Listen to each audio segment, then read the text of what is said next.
Quanto tempo ainda temos? O conceito dos 6.000 anos da Idade da Terra é um conceito amplamente conhecido pelos judeus e os primeiros cristãos. Os primeiros discípulos do Messias acreditavam que o ungido iria voltar no fim de 6.000 anos depois de Adão, para reinar por 1.000 anos na Terra. Mas como calcular o ano corretamente? Mas em que ano realmente estamos? O livro de Enoque discorre sobre os períodos que a Terra iria passar até a vinda do Salvador. Os segredos de Enoque, que data antes do primeiro século depois do Messias, também chamado Enoque II, é uma tradução eslava. Nele é dito que o Criador tinha mostrado a Enoque que a existência deste mundo se findaria aos 7.000 anos, para começar um novo descanso. O Criador mostra a Enoque a idade deste mundo, sua existência de 7.000 anos, e 8.000 anos é o fim, nem anos, nem meses, nem semanas, nem dias. E designei o 8º dia como sendo o primeiro dia criado após a minha obra, e os 7 primeiros como sendo ciclos de 7.000, e no início dos 8.000 estipulei um tempo incontável, infinito, não medido por anos, meses, semanas, dias ou horas. Segredos de Enoque, capítulo 33. Aqui Enoque fala claramente que depois dos 6.000 anos haverá um milênio onde o Messias reinará com os santos sobre a terra. Esse reino milenar messiânico se dará no final dos 6.000 anos de pecado, inaugurando o seu reino milenar durante 1.000 anos sobre a terra, e então, no 8º milênio, a eternidade se prolongará sem mais contagem de tempo. 1.000 anos é igual a um dia para o Criador. Pedro diz em sua segunda carta: Amados, não ignoreis uma coisa, que um dia para o Criador é como 1.000 anos, e 1.000 anos como um dia. Sabendo primeiramente isto, que nos últimos dias virão escarnecedores, andando segundo as suas próprias concupiscências, e dizendo: Onde está a promessa da sua vinda? Porque desde que os pais dormiram, todas as coisas permanecem como desde o princípio da criação. 2 Pedro 3, verso 3 e 4. Aqui a palavra últimos dias não se refere a dias literais, mas sim, neste contexto, aos últimos milênios. Pedro já mostrava que estamos nos últimos milênios da história da Terra. E ele afirma que no final haveria um milênio para o Criador, um milênio de descanso sabático. Observe que pela genealogia bíblica podemos descobrir exatamente quantos anos a Terra tem desde a queda de Adão, ou desde a criação. A genealogia está citada de Adão ao Messias. Pela Bíblia, no livro de Gênesis, capítulo 5, temos os primeiros patriarcas e suas idades mencionadas até sua morte. Em Gênesis 10, temos ali a citação de outras gerações e que culminaram após o dilúvio com a geração de Abraham ou Abraão, em Gênesis capítulo 11. Em Mateus capítulo 1 e Lucas 3, nós temos a genealogia do Messias sendo descrita desde Adão até a sua vinda.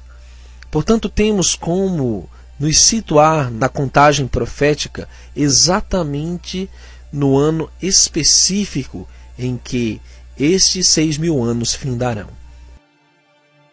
Mas observemos algo muito importante. Nos primeiros 2.000 anos de história da Terra, temos uma intervenção do Criador sobre a humanidade muito importante. Sim, aconteceu o dilúvio. A história de Noé, no ciclo 40 do jubileu do Criador, Noé morreu no ano 2000 no calendário crescente. Em 2006 a.C., no calendário mundi decrescente. Gênesis 9:29 afirma que foram todos os dias de Noé 950 anos e morreu. Agora observe com atenção. Nos primeiros 4.000 anos da história da Terra, o Criador causou uma grande interferência na história da humanidade. Sim, ele nos enviou seu Filho. Isso mudaria o curso de toda a humanidade por toda a eternidade sem fim. E a partir do batismo do Messias Yahushua, temos o ano de número 4.000. Esse foi o ciclo 80 de jubileus. Jubileus representam 50 anos, onde ele iniciou o seu ministério aos 29 anos e meio, no ano 27 depois de Cristo no calendário comum. Assim, as escrituras relatam em Lucas 3, 23, que aconteceu que, como todo o povo fazia mikvê, imersão, sendo imergido até Vilá, também Yahushua orando, o céu se abriu. E o Espírito Santo desceu sobre ele, e ouviu-se uma voz do céu que dizia: Tu és meu filho amado, em ti me comprazo. E o mesmo Yahushua começava a ser de quase 30 anos, sendo, como se cuidava, filho de Yosef e Yosef de Eli. Note, o Messias tinha quase 30 anos. Isso é uma data muito importante, porque o calendário comum marcava 27, mas ele já tinha 30 anos, ou seja, nós temos uma margem de erro de 3 anos e meio, portanto, sabemos que 2000 anos após o batismo do Messias, culminaria em 2027 no nosso calendário.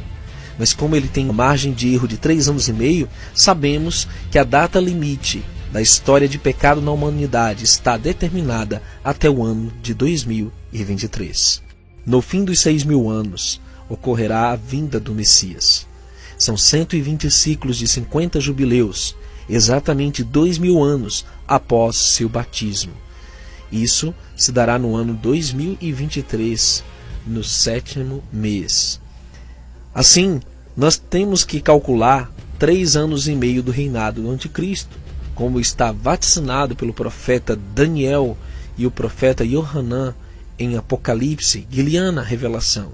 Ocorrerá a vinda do Anticristo em 2020.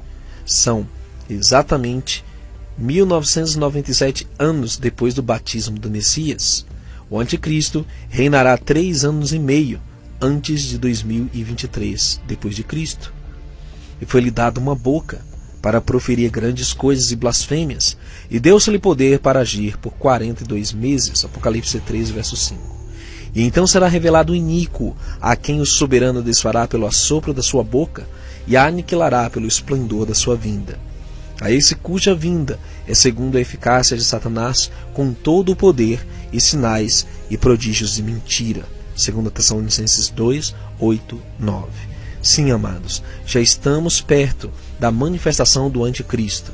Ele tem de se manifestar e cumprir seu reinado de 3 anos e meio para demonstrar a diferença entre sua proposta de governo e aquela que o Messias veio fazer por nós. Executar o plano da salvação e mostrar que tipo de reinado é o reino do céu. Nós não podemos confundir que existirão 7 anos de reinado do Anticristo. Alguns pressupõem isso a partir de um único texto isolado e mal interpretado de 7 anos do Anticristo. Mas as Escrituras apenas citam 1260 dias, ou 42 meses, ou 3 anos e meio. Como as pessoas vão aceitar uma moeda única, um governo mundial e uma religião mundial sem que haja uma enorme crise sem precedentes, que coloque toda a humanidade de joelhos? Vamos por partes. Quando olhamos com cuidado, observamos que o dia do soberano não se refere a um dia ou um evento específico, mas sim a um período de angústia e tribulação que pertence aos gentios. Porque está perto o dia, sim, está perto o dia do soberano, dia nublado, será o tempo dos gentios. Ezequiel 30, verso 3. Observe que aqui menciona que esse é um período nublado ou escuro. Tudo nos leva a crer que haverão 2 inversões. A primeira inversão da Terra é inaugurada com os dias de escuridão, e os eventos que se seguem indicam a chegada da grande tribulação. Observe: dia de trevas e de escuridão, dia de nuvens e densas trevas, como a alva espalhada sobre os montes. Povo grande e poderoso, qual nunca houve desde o tempo antigo, nem depois dele haverá pelos anos adiante, de geração em geração. Joel 2, 2 a 5. O grande dia do soberano está perto. Sim, está perto, e se apressa muito. Amarga é a voz do dia do soberano. Clamará ali o poderoso. Aquele dia será um dia de indignação, dia de tribulação e de angústia, dia de alvoroço e de assolação, dia de trevas e de escuridão, dia de nuvens e de densas trevas, dia de trombeta, de alarido contra as cidades fortificadas e contra as torres altas. E angustiarei os homens, que andarão como cegos, porque pecaram contra o soberano. E o seu sangue se derramará como pó, e sua carne será como esterco. Nem a sua prata, nem o seu ouro os poderá livrar no dia da indignação do soberano. mas pelo fogo do seu zelo toda esta terra será consumida, porque certamente fará de todos os moradores da terra uma destruição total e apressada. Sofonias 1, 14 a 18. E assim todos os profetas usam uma mesma linguagem para descrever esse período de grande tribulação.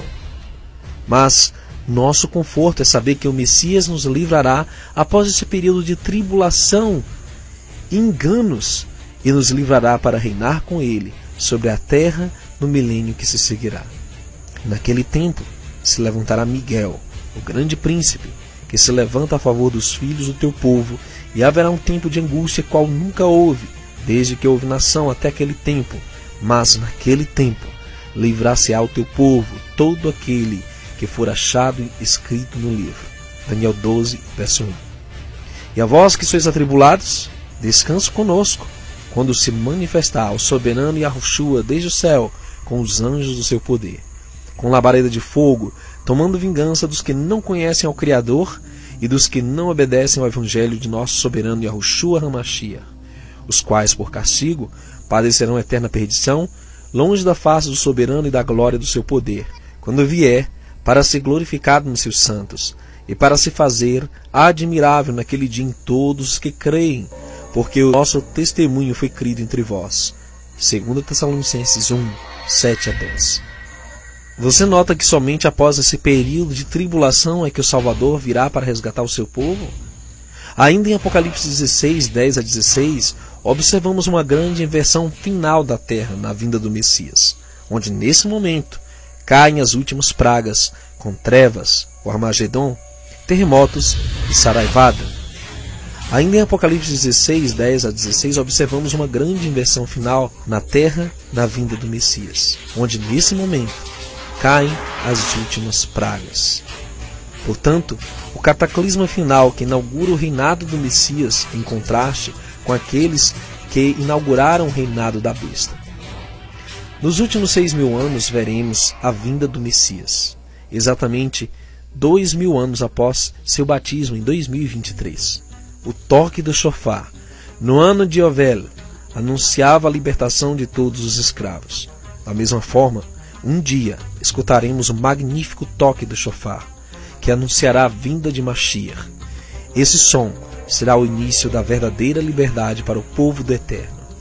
O Messias virá e estabelecerá seu reino, e Yahushua libertará o mundo da morte e da má inclinação. A ressurreição dos mortos será realidade, e viveremos para sempre. Oremos diariamente pedindo para que isso aconteça logo. O toque do grande shofar anunciando nossa libertação.